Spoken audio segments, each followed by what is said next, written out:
आज तुम देखना शिकारा, आज मेरा उस जंगल में कोई मुकाबला नहीं कर पाएगा। आज मैं उन सभी को खत्म करूंगा जिसने सालों पहले मेरे साथ वो सब किया था। अब उन सभी को मेरे साथ हुए एक एक जुल्म का बदला देना होगा। रघु भाई, तुम्हारी बात तो सही है। आज तुम इतने सालों बाद जंगल वापस आए हो। अब ऐसा क्या खास हो गया जो तुम इतने एतमाद से ये सब बोल रहे हो? सालों पहले भी बगदीरा ने तुम्हारे साथ तुम्हारी कमजोरी का फायदा उठाकर ये सब किया था, और आज फिर तुम अपनी मौत के मुंह में अपने आप चल कर आए हो। मैं तो कहता हूँ भाई, तुम वापस चले जाओ। मैंने आज तक इस जंगल के सभी जानवरों में तुम्हारे लिए नफरत देखी है, और आज जब वो तुम्हें इस जंगल में देखेंगे तो बगदीरा तुम्हारे साथ ना जाने क्या करेगा। वो अब कुछ नहीं कर पाएगा। अब मैं उसके हर वार के लिए तैयार हूँ। तब मैं कमजोर था, लेकिन अब इस जंगल का कोई एक जानवर भी और खुद बगदीरा भी मेरा बाल भी बांका नहीं कर सकता। अब उसे सालों पुरानी दुश्मनी के हर एक जुल्म का हिसाब देना होगा, और मैं अपना हिसाब पूरा करूंगा। आखिर कौन है ये शेर जो कि बदले की आग में बगदीरा शेर के जंगल की ओर बढ़ रहा है? चलिए जानते हैं। दरअसल आज से सालों पहले रघु शेर एक बहुत ही कमजोर शेर था। दरअसल बचपन में ही उसके माता पिता का ना जाने किसने कत्ल कर दिया था, और वह बेचारा बचपन में ही अकेला पड़ गया था। और जब उसने अपने माता पिता की लाश को अपने सामने देखा तो वो तो जैसे पागल हो गया था। माँ, अब बाबा, आपको क्या हो गया? और ये खून! माँ उठे माँ। बाबा, मैं आपके बिना कैसे रहूँगा? वो दिन रघु की जिंदगी का एक ब्लैक डे के जैसा था। उस दिन के बाद रघु हर किसी से डरने लगा।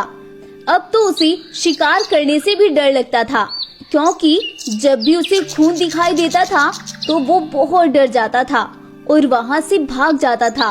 खून, खून, खून, खून, मुझे बचाओ, कोई मुझे बचाओ, खून, खून।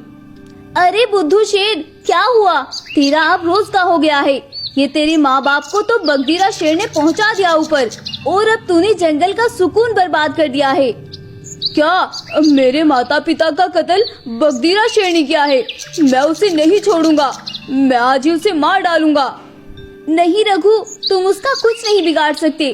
तुम उसके पास मत जाना, वो बहुत खतरनाक है। वो तुम्हें भी मार देगा। गाय उसे ये सब कहकर चली जाती है, और रघु शेर बिना कुछ सोचे समझे बगदीरा शेर के पास अपनी माता पिता की मौत का बदला लेने चला जाता है। और वहाँ जाकर वह बोलता है, बगदीरा, तुमने मेरे माँ बाबा को मारकर अच्छा नहीं किया। आज मैं भी तुम्हें मार डालूंगा और अपने माँ बाबा की मौत का बदला पूरा करूंगा। हा हा हा हा हा, तुम मुझे मारोगे? मैं तुम्हें अभी बताता हूँ। बगदीरा शेर बहुत बेरहम शेर था, और वह रघु को एक पेड़ से लटकाकर खूब मारता है, और सभी जंगलवासी खड़े होकर ये सब तमाशा देखते हैं। रघु अब बिल्कुल अधमरा हो गया था, और जंगल के सभी जानवर भी खड़े होकर सारा तमाशा देख रहे थे, और बगदीरा अपना काम करके वहाँ से चला गया था। इसी बीच वहाँ शिकारा बाग आता है, और जब शिकारा रघु को इस हालत में देखता है तो वह उसे उस भीड़ से निकाल कर लेकर जाता है, और अपनी गुफा में लाकर वह रघु का इलाज करता है। 2-3 दिन बीत जाते हैं, और रघु अब कुछ सेहतमंद होने लगता है, और शिकारा रघु से बोलता है, रघु, तुम्हें ये सब करने की क्या जरूरत थी? क्या तुम नहीं जानते वो जालिम कितना बेरहम है? वो तो आते जाते जानवरों को मार डालता है, और तुमने तो फिर भी जाकर उसके जुल्म को ललकारा था। शुक्र है तुम्हारी जान बच गई, वरना वो तो तुम्हारी जान भी ले सकता था। आज नहीं तो कल मैं उससे बदला जरूर पूरा करूंगा शिकारा, तुम देख लेना। एक दिन मैं अपना बदला जरूर पूरा करूंगा। ओ भाई, तू भूल जा सब कुछ और अपनी जिंदगी में आगे बढ़ जा, वरना वो बगदीरा तुझे जीने नहीं देगा। शिकारा उसे ये सब बोल ही रहा था कि तभी बगदीरा अपने सिपाही लेकर वहाँ पहुँचता है, और वह फिर से रघु को खूब मारते हैं, और अब की बार बगदीरा रघु को जंगल से बाहर फिकवा देता है, और उसे जंगल का रुख न करने के लिए भी चेतावनी देता है। उनके जाने के बाद शिकारा चुपके से रघु के पास आता है, और उसे एक खुफिया जगह पर ले जाकर उसका इलाज करता है। अब शिकारा हर रोज सुबह रघु के पास जाता है और शाम होने से पहले वह अपनी जंगल वापस आ जाता है, क्योंकि उसे डर था कि कहीं बगदीरा को कुछ पता न चल जाए और वो उसे भी न मार डाले। रघु भी अब कुछ ठीक होने लगा था और वह कुछ जंगल में भी घूमने लगा था। दिन बीतते हैं और रघु अब थोड़ा बड़ा हो जाता है। इसी बीच जब शिकारा रघु को छोड़कर जंगल वापस चला जाता है तो रघु जंगल में निकलता है और इधर उधर टहलने लगता है। तभी उसकी नजर एक पेड़ के नीचे से आती हुई एक रोशनी पर जाती है। जब रघु उस रोशनी के पास जाता है तो वहाँ एक जादुई ताज रखा हुआ था, जो कि हर एक सेकंड में अपना रंग बदल रहा था। वह रंगीन ताज जादुई शक्तियों वाला था और उससे आवाज आती है, क्या हुआ? क्यों परेशान हो? क्या मैं तुम्हारी कोई मदद कर सकता हूँ? अब रघु उस जादुई ताज को अपनी सारी परेशानी बताता है और वह जादुई ताज रघु को कुछ शक्तियाँ देता है, जिससे उसका शरीर भी रंगीन बन जाता है और वह एक ताकतवर शेर बन जाता है।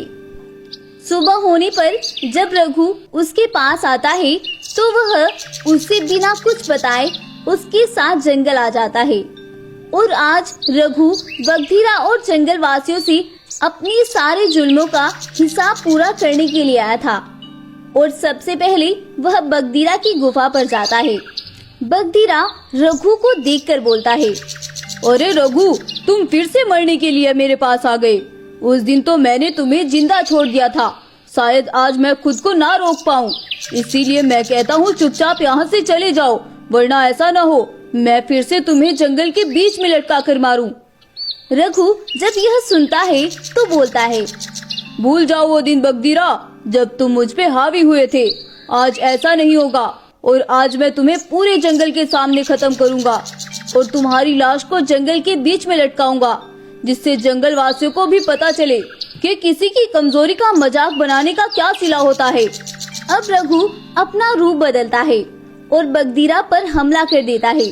रघु का यह रूप देखकर शिकारा और बगधीरा हैरान हो जाते हैं और रघु देखते ही देखते बगधीरा को जान से मार डालता है और अब वह उसकी लाश को ले जाकर जंगल के बीचों बीच लटका देता है और सभी जंगल वासियों के सामने ऐलान करता है, कुछ दिनों पहले तुम जंगल वासियों ने मेरा ऐसा ही तमाशा बनाया था और आज देखो मैंने इस बगधीरा का क्या हशर किया है।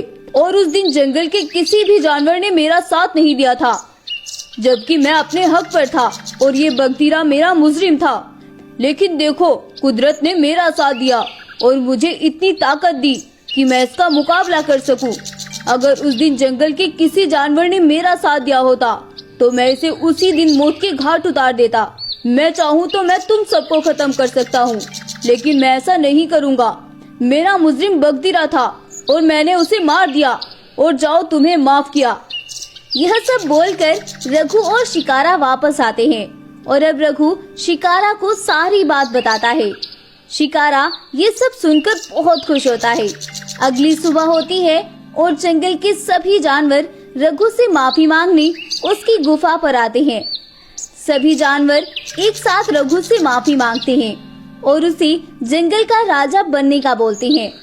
अब रघु सभी जंगल वासियों को माफ कर देता है और जंगल की राजगद्दी को संभालकर जंगल में खुशी खुशी रहने लगता है। इस कहानी से हमें सीख मिलती है, हमें कभी किसी की कमजोरी का मजाक नहीं बनाना चाहिए, वरना कुदरत बहुत बड़ी है जो कि एक पल में कुछ भी बदल सकती है।